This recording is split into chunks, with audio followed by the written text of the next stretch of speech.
नमस्कार दोस्तों। कहानियों की श्रृंखला में आज सुनेंगे अमिता श्रीवास्तव जी की कहानी दरकते रिश्ते। लेकिन उससे पहले मेरा आपसे विनम्र अनुरोध है कि अगर मेरे द्वारा सुनाई हुई कहानियाँ आपको अच्छी लगती हैं तो मेरे चैनल को सब्सक्राइब ज़रूर करें, लाइक करें और अपने दोस्तों और परिचितों में शेयर भी करें। बेल आइकन दबाना बिल्कुल भी ना भूलें। आज सुनिए दरकते रिश्ते। माँ के मंदिर में सजे सुंदर पुष्पों की सुगंध और जय माँ अम्बे का उद्घोष हम सबके मन मानस को आह्लादित कर रहा था। अचानक पूजा करते करते मंदिर के घंटे की डोरी को थामे हुए उनके हाथ जोर जोर से डोरी को खींचने लगे। टन टन टन की तीव्र आवाज से मंदिर का भक्तिमय वातावरण बाधित होने लगा। मैं मन ही मन बुदबुदाई, अरे ये क्या ईश्वर की उपासना है या ईश्वर से उलाहना? और उन्हें रोकने के लिए मैंने बगल से हाथ बढ़ा उनका हाथ थाम लिया। एक क्षण के लिए तो आशु दी ने पलट कर मुझे देखा और फिर सकपकाकर आंखें मूंद ली, मानो पूजा भाव में तल्लीन हो गई हूं। हमेशा प्रसन्न चित्त रहने वाली आशु दी का निश्चित ही एक नया स्वरूप मेरे सम्मुख था। तदुपरांत भगवान का प्रसाद ग्रहण कर मंदिर प्रांगण से बाहर निकल हम साथ साथ चलने लगे।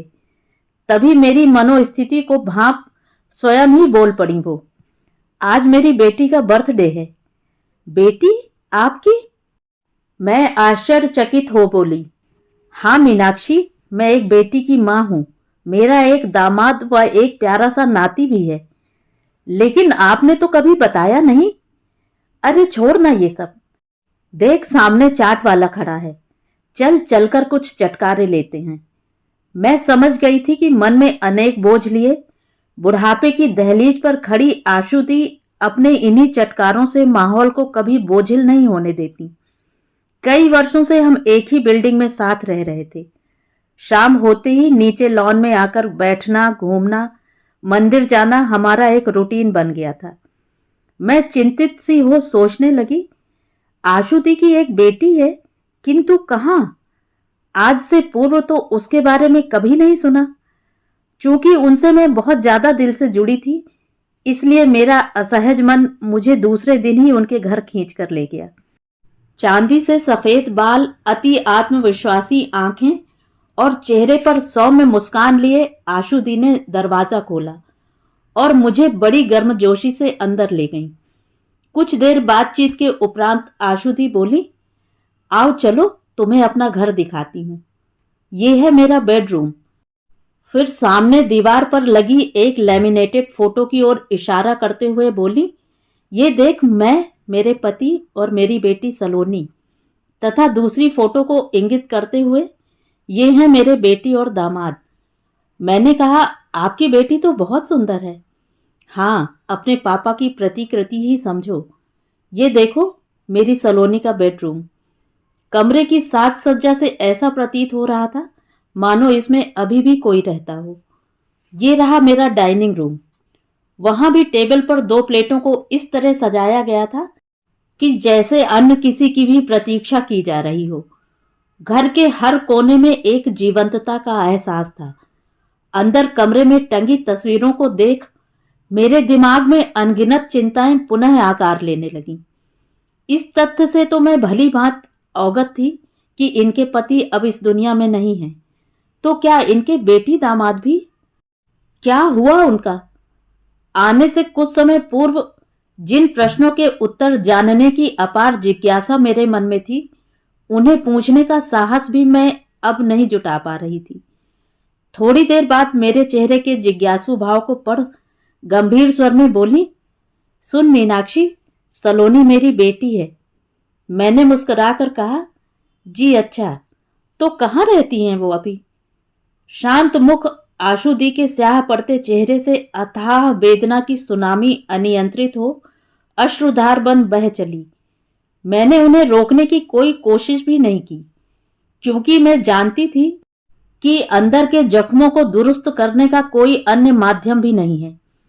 कुछ देर पश्चात शांत होकर बोली, मीनाक्षी, कभी तुमने दरकते वृक्षों को देखा है? वृक्षों की तरह रिश्ते भी धीरे धीरे दरकने लगते हैं।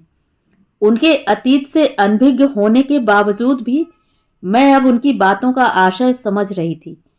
फिर एक लंबी सांस लेकर बोली, मीनाक्षी, मेरी शादी आज से 35 साल पहले निखिल के साथ हुई थी। बहुत ही सुंदर संस्कारवान निखिल के प्रेम में मैं इस तरह सुध-बुध खो बैठी कि अपने माता पिता के लाख समझाने के बावजूद कि विधुर व एक बच्ची का पिता, ये विवाह तुम्हारे लिए किसी भी तरह उपयुक्त नहीं है। मैंने उनके विरुद्ध जाकर शादी कर ली और सच कहूं तो जब तक निखिल मेरे साथ रहे मुझे इस बात का कतई पछतावा भी नहीं हुआ। मैंने निखिल के साथ साथ निखिल की बेटी को भी मन से स्वीकार कर लिया।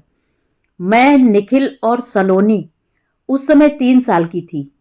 हमारा जीवन बड़ी मस्ती से कट रहा था। जब सलोनी माँ माँ कहकर मुझसे चिपक जाती तो मात्र प्रेम से तृप्त मेरे हृदय के हर्ष का ठिकाना न रहता। स्वतंत्र विचारों वाले निखिल ने मेरी भावनाओं की कद्र करते हुए मुझे कई बार समझाना चाहा, किंतु शायद कहीं सलोनी की ममता के साथ न्याय न कर पाऊं, इसलिए स्वयं मां बनने के विषय में कभी सोचा भी नहीं। सलोनी बड़ी हो गई, जॉब करने लगी और फिर एक दिन अच्छा लड़का देखकर हमने इसी शहर में बड़े धूमधाम के साथ उसकी शादी कर दी। हर वीकेंड पर बेटी दामाद आते, हम सब बातें करते, सब कुछ बड़ी अच्छी तरह चलता रहा। इसी बीच एक दुर्घटना में निखिल ने मेरा साथ सदा के लिए छोड़ दिया। नियति के इस क्रूर खेल ने मुझे भीतर तक तोड़ दिया। फिर भी सलोनी आ जाती तो मुझे एहसास होता कि चलो, मेरी बेटी तो मेरे पास है। किंतु धीरे धीरे उसके रुख में बदलाव परिलक्षित होने लगे। अब वो 2-3 महीने में भी अपनी शक्ल नहीं दिखाती थी। फोन पर बात करना चाहो तो समयाभाव का बहाना बनाने लगी। अंततः एक दिन जब वो काफी समय बाद मेरे घर आई तो मैंने उसका हाथ थामते हुए कहा, क्यों बेटा, अपनी मां की याद नहीं आती? उसने अपना हाथ छुड़ाते हुए कहा, कम ऑन मॉम, मैं अपना घर देखूं, जॉब देखूं, बच्चे देखूं या तुम्हें? अपने इतने बिजी शेड्यूल में कितने रिश्ते निभाऊं? और वैसे भी हमारे संबंधों के बीच का सेतु तो पापा ही थे ना। मेरा आपसे कोई ब्लड रिलेशन तो था नहीं। आपने मुझे जन्मा तो था नहीं, पाला था। आप ना होती तो कोई भी नर्स या आया मुझे पाल पोस कर बड़ा कर ही देती। So enjoy your life and let me also enjoy my life. एक के बाद एक उसके हृदय भेदी शब्द बाण मेरे सीने को चीरते जा रहे थे और मां से आया बनी मैं अपनी पथराई आंखों से अपने संबंधों की धज्जियां बिखरते हुए देख रही थी। निखिल की मौत से तो मेरी सांसें चलती रहीं, लेकिन सलोनी की इस संवेदनहीनता ने जैसे मुझे मृत प्राय सा कर दिया। दिन, हफ्ते, महीनों तक यही सोचती रही कि ऐसा कैसे हो सकता है। एक सधे हुए मूर्तिकार की तरह जिस बेटी की मूर्त को गढ़ने में मैंने अपना दिन रात एक कर दिया, उसके लिए मैं मां नहीं, मात्र एक आया हूं। बस मुझे संतुष्टि है तो सिर्फ इस बात से कि मैंने निखिल के प्रेम के साथ अन्याय नहीं किया। वो मुझे मां ना भी समझे, किंतु आज भी वो मेरी बेटी है। कमरे का ये डेकोरेशन देख रही हो ना मीनाक्षी? इन्हीं रंगीन गुब्बारों के बीच परसों मैंने उसके बर्थडे का जश्न अकेले ही मनाया था। अब तुम्हारे प्रश्न का जवाब कि वह कहाँ रहती है, तो अपने सीने पर हाथ रखकर बोली, यहां रहती है, मेरे दिल में। पिछले 3 सालों से मेरे कान मां शब्द सुनने को तरस गए। हां, मैं हूं बच्चा पालने वाली आया, किंतु मातृत्व सुख की नैसर्गिक चाह से मैंने अपने आप को वंचित रखा। किसके लिए मीनाक्षी? ऐसा कह चोटिल ममता पुनः अश्रु रूप में गतिमान हो चली। थोड़ी देर बाद स्वयं को संयत करके बोली, चल आ, तुझे किसी और से मिलवाऊं। बगल के एक छोटे से कमरे में एक बेड पर एक बुजुर्ग महिला लेटी हुई थी। मैंने देखते ही प्रश्न किया, कौन है? आपकी सास? वह बोली, जो समझो।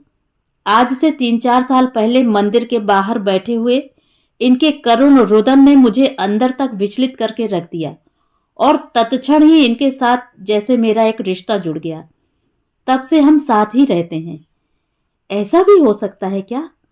मन में विस्मय था और था एक अगाध प्रेम, सम्मान और श्रद्धा अपनी आशुदी के लिए। फिर वह बोली, मीनाक्षी, तोड़ना तो बहुत आसान है, रिश्ते, नाते, घर परिवार, समाज। तोड़ो और फेंक दो, किंतु कभी जुड़कर और जोड़कर देखो, एक असीम सुख है। कुछ फूलों को गूंथ कर हम जोड़ देते हैं तो एक सुंदर हार बन जाता है, और 7 सुरों के संयोग से एक मधुर सरगम।